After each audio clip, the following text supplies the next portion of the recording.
Good day everyone! I'm excited to share something valuable with you today. Ang mga prospect namin today ay high volume restaurant around Quezon City along Banawe, together with Homer.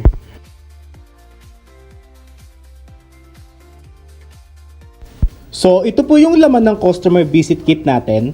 So as you can see, konti lang.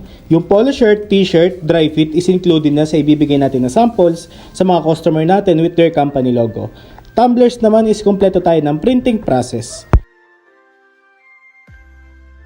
So ang first prospect natin ay si Iceberg. So we talk to manager. Medyo crowded sa first floor. Sobrang dami ng customer. Nakiusap tayo sa manager na baka pwedeng sa second floor na lang tayo makipag-negotiate.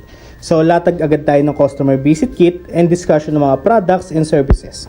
Tinuruan din natin si manager kung paano mag-layout sa website. Nagbigay tayo ng CBC cotton, PQ collar, polo dry fit, premium dry fit, planner, and colored canvas bag. So upon further discussion na close deal natin, polo dry fit and CBC cotton, they will call us after ma-finalize yung mga breakdown and sizes. Overall, smooth ang flow ng conversation. First prospect pa lang na close din na agad natin. Ang next prospect natin ay si Shokudo Japanese Restaurant.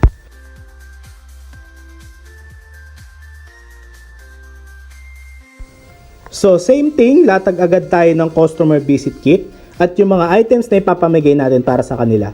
Habang walang customer, pinatawag ng manager yung mga staff para makapili sila ng uniforms na prepared nila.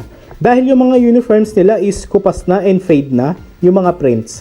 Sobrang grateful ng manager sa mga binigay natin na samples. Nagbigay tayo ng CBC cotton, PQ collar, polo dry fit, premium dry fit, regular dry fit, cotton cap, planner, and canvas bag. Tinuruan din natin sila kung paano mag-layout sa website ng Transfer It at Sabli Central. Nag-suggest din tayo ng additional signages for their store such as banner and menus, Citra board, and possible giveaways para sa mga regular and loyal nila na customer. Interested si manager magpagawa ng uniforms, they will call us if magpapagawa na sila. Overall, smooth ang flow ng conversation. Salamat, Transfer It! Ang next prospect natin ay si Tramway. So we talk to manager. So again, latag ulit tayo ng customer visit kit and discussion. They were so happy sa mga items na binigay natin. Nagbigay tayo ng CBC cotton, PQ collar, polo dry fit, premium dry fit, caps, apron, and planner. So upon further discussion, magpapagaw sila ng uniforms. Uniforms muna ng mga kitchen staff, mga premium dry fit with print. Pang personal use dahil wala silang permanent na uniforms, I also invite them na pumunta dito sa head office para makapili sila ng pwede nilang ipang giveaway sa mga customer nila. I-review muna ng owner yung mga items na binigay natin. Overall, smooth ang flow ng conversation. Ang next prospect natin ay si Kimpo Tea House.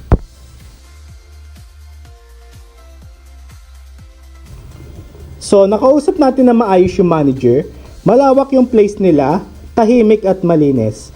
Thankful ako sa manager nila kahit madami silang customer, and entertain pa din nila tayo.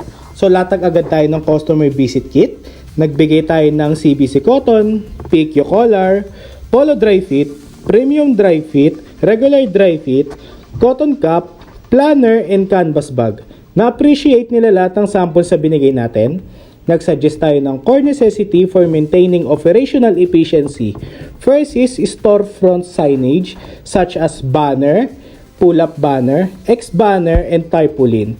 To attract customer attention, nasa bungad kasi sila at nasa taas yung signage nila. Second is Citra board menus on every table. So customer can easily see promo and package deals, which help customer encourage quicker purchase decision. Third is business card.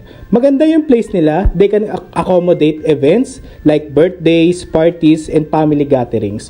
Overall, smooth ang flow ng conversation.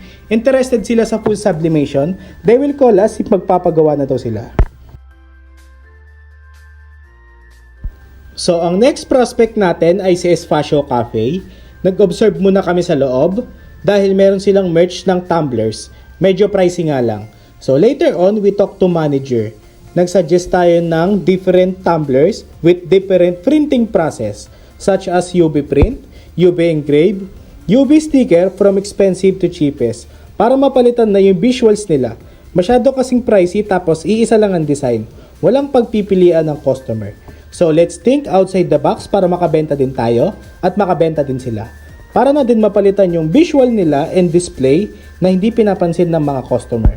And also nagsuggest tayo ng merch ng mga t-shirt. So nagustuhan nila yung mga samples sa binigay natin. Nagbigay tayo ng CBC cotton, PQ collar, regular dry fit, premium dry fit, polo dry fit, planner, and canvas bag.